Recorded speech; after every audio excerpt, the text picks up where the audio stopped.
নমস্কার সবাইকে, আশা করি সবাই খুব ভালো আছো। আমার রান্নার চ্যানেলে তোমাদের সকলকে জানাই স্বাগত।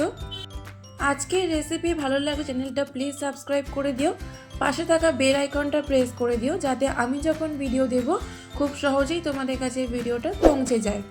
তোমাদের করা একটা লাইক আর সাবস্ক্রাইব আমাকে পরবর্তী ভিডিও তৈরি করতে অনেকটা মোটিভেট করে। আমার ইউটিউব চ্যানেলের ডেসক্রিপশানে ফেসবুক পেজের লিঙ্ক দেওয়া আছে, তোমরা ফেসবুকে আমার রান্না দেখতে চাইলে ফেসবুক পেজটা প্লিজ ফলো করে দিও। গরমের এই প্রচণ্ড দাবদাহে শরীর ও মন দুটোই ঠান্ডা রাখতে আজকে আমি তোমাদের সাথে শেয়ার করব গরমের অন্যতম জনপ্রিয় ও সবার প্রিয় ফল লিচু দিয়ে তৈরি একটি অসাধারণ রিফ্রেশিং ড্রিঙ্ক, লিচুর শরবত। ভিডিওটা স্কিপ না করে অবশ্যই শেষ অবধি দেখার অনুরোধ রইল। চলো তাহলে শুরু করা যাক আজকের রেসিপি, লিচুর শরবত। লিচুর শরবত বানানোর জন্য প্রথমে লিচুর খোসাগুলো ছাড়িয়ে নেব।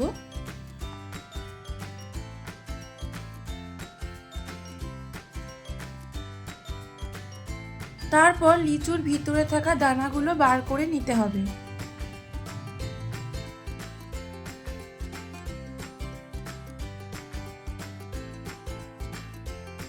এরপর একটা মিক্সার গ্রাইন্ডারের মধ্যে দিয়ে দেব দানা বের করে রাখা লিচু, স্বাদ মতো বিট নুন, তোমরা চাইলে এমনি নুনও ব্যবহার করতে পারো, 3 থেকে 4 চামচ চিনি। আমি এখানে 2 গ্লাস লিচুর শরবতের জন্য 3 থেকে 4 চামচ চিনি দিয়েছি, তোমরা চিনির পরিমাণ বুঝে দেবে।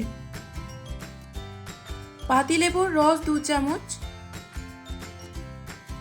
পরিমাণ মতো ঠান্ডা জল,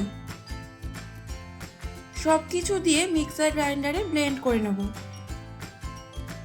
লিচুর শরবত একদম রেডি। তোমরা চাইলে আইস কিউবও ব্যবহার করতে পারো। এই গরমে তোমরাও বাড়িতে এইভাবে লিচুর শরবত বানিয়ে খেয়ে দেখো, গরমের পুরো ক্লান্তি এক মুহূর্তেই উধাও হয়ে যাবে। আশা করি রেসিপিটা তোমাদের ভালো লেগেছে, আমাকে কমেন্ট বক্সে লিখে জানিও তোমাদের কেমন লাগলো। যারা আমার চ্যানেলটা সাবস্ক্রাইব করে আমার পাশে আলো তাদের অসংখ্য ধন্যবাদ, আর যারা এখনও সাবস্ক্রাইব করো তাদের সাবস্ক্রাইব করার অনুরোধ রইল। আবার দেখা হবে নতুন একটা রেসিপি। ততক্ষণ সবাই ভালো থেকো, সুস্থ থেকো আর সবাইকে ভালো রেখো।